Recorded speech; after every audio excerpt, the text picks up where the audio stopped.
చైనాను మరోసారి భూకంపం వణికించింది. నైరుతి చైనాలోని సిచువాన్ ప్రావిన్స్ లో ఒక్కసారిగా భూమి కంపించడంతో ప్రజలు ప్రాణాల అరచేతిలో పెట్టుకుని ఇళ్ల నుంచి బయటకు పరుగులు తీశారు. అర్ధరాత్రి వేళ సంభవించిన ఈ భూకంపంతో గాఢ నిద్రలో ఉన్న ప్రజలు ఒక్కసారిగా ఉలిక్కిపడ్డారు. భవనాలు బలంగా ఊగిపోవడంతో ఎప్పుడు ఏమవుతుందోనన్న భయంతో చిన్నపిల్లలు, మహిళలు, వృద్ధులు రోడ్లపైకి పరుగులు తీశారు. కొద్ది సెకండ్ల పాటు భూమి కంపించినా ఆ భయం మాత్రం గంటల తరబడి ప్రజలను వెంటాడిందని చెప్పుకోవచ్చు. చైనా భూకంప నెట్వర్క్ సెంటర్ వెల్లడించిన వివరాల ప్రకారం చూస్తే యుబిన్ నగరంలోని గావోక్జియన్ కౌంటీ ఈ భూకంపానికి కేంద్రంగా నిలిచింది. రిక్టర్ స్కేలుపై దీని తీవ్రత 5.5గా నమోదైంది.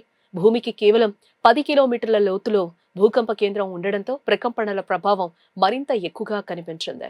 భూకంప కేంద్రానికి దాదాపుగా 200 కిలోమీటర్ల దూరంలో ఉన్న చెంగ్డు, చోంకింగ్ నగరాల్లో కూడా ప్రకంపనలు స్పష్టంగా నమోదయ్యాయి. దీంతో వేలాది మంది ప్రజలు భయంతో ఇళ్లను ఖాళీ చేసి బయటకొచ్చారు. భూకంపం సంభవించిన వెంటనే చైనా ప్రభుత్వ అత్యవసర యంత్రాంగాన్ని అక్కడ అప్రమత్తం చేసింది. అగ్నిమాపక సిబ్బంది, విపత్తు నిర్వహణ బృందాలు, వైద్య సిబ్బంది వెంటనే ఘటనా స్థలానికి చేరుకుని సహాయక చర్యలు ప్రారంభించారు. దెబ్బతిన్న భవనాల్లో ఎవరైనా చిక్కుకుపోయారా అనే కోణంలో తనిఖీలు చేపట్టారు.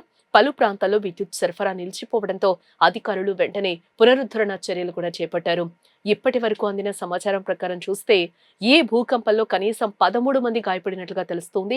వారిలో కొందరికి స్వల్ప గాయాలు కాక మరికొందరు ఆసుపత్రులు చికిత్స పొందుతూ ఉన్నట్లు సమాచారం. అటు మరోవైపు ప్రమాదం సంభవించే అవకాశం ఉన్న ప్రాంతాల నుంచి 196 మంది నివాసితులను అధికారులు అత్యవసరంగా సురక్షిత ప్రాంతాలకు తరలించారు. పలు ఇళ్లకు పగుళ్లు ఏర్పడగా కొన్ని పాత భవనాలు స్వల్పంగా దెబ్బతిన్నట్లుగా కూడా తెలుస్తోంది. అయితే ఇప్పటి వరకు భారీగా ప్రాణ నష్టం జరిగినట్లు అధికారిక సమాచారం అయితే వెలువడలేదు. భూమికి కేవలం 10 కిలోమీటర్ల లోతులో ఈ భూకంపం సంభవించడం ఇప్పుడు నిపుణుల దృష్టిని ఆకర్షిస్తోందని చెప్పుకోవాలి. సాధారణంగా భూకంప కేంద్రం ఎంత లోతులో ఉంటే ఉపరితలంపై ప్రభావం అంత తక్కువగా ఉంటుంది. బట్ ఈసారి భూకంపం చాలా తక్కువ లోతులో రావడంతో ప్రకంపనలు తీవ్రంగా అనిపించాయని కూడా నిపుణులు చెప్తూ ఉన్నారు. అందుకే చుట్టుపక్కల జిల్లాల్లో కూడా భవనాలు ఊగినట్లు ప్రజలు చెప్తూ ఉన్నారు. అసలు సిచువాన్ ప్రాంతంలో తరచూ భూకంపాలు ఎందుకు వస్తున్నాయన్న ప్రశ్న ఇప్పుడు మరోసారి తెరపైకి వచ్చినట్లయింది. భూకంపాలకు అత్యంత సున్నితమైన ప్రాంతాల్లో సిచువాన్ ఒకటి. దీనికి ప్రధాన కారణం భారత టెక్టానిక్ ప్లేట్, యూరేషియన్ టెక్టానిక్ ప్లేట్ల మధ్య జరిగే నిరంతర ఒత్తిడి అని చెప్తూ ఉన్నారు. ఈ రెండు ప్లేట్లు ఒకదానికొకటి నెట్టుకోవడం వల్ల భూమి అడుగున భారీ శక్తి పేరుకుపోతుంది. ఆ శక్తి ఒక్కసారిగా కూడా విడుదలైనప్పుడు భూకంపాలు సంభవిస్తూ ఉంటాయి. అందుకే ఈ ప్రాంతంలో తరచూ ప్రకంపనలు నమోదవుతూ ఉంటాయి. ఇక సిచువాన్ అంటే ప్రపంచానికి వెంటనే గుర్తొచ్చేది 2008లో సంభవించిన భారీ భూకంపం. అప్పట్లో రిక్టర్ స్కేలుపై 7.9 తీవ్రత వచ్చిన ఆ భూకంపంలో దాదాపుగా 70,000 మందికి పైగా ప్రాణాలు కోల్పోయారు. చైనా చరిత్రలోనే అత్యంత ఘోరమైన ప్రకృతి విపత్తుల్లో అదొక్కటిగా నిలిచిపోయింది. అందుకే ఇప్పుడు 5.5 తీవ్రతతో భూకంపం వచ్చినా స్థానికులు తీవ్ర భయాందోళనకు గురయ్యారు.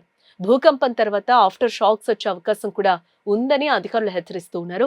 ఇప్పటికే పలు చోట్ల స్వల్ప ప్రకంపనలు నమోదైనట్లు తెలుస్తోంది. దీంతో ప్రజలు దెబ్బతిన్న భవనాల్లోకి వెళ్లొద్దని, అధికారుల అనుమతి వచ్చిన తర్వాతనే ఇళ్లలోకి వెళ్లాలని కూడా సూచిస్తూ ఉన్నారు.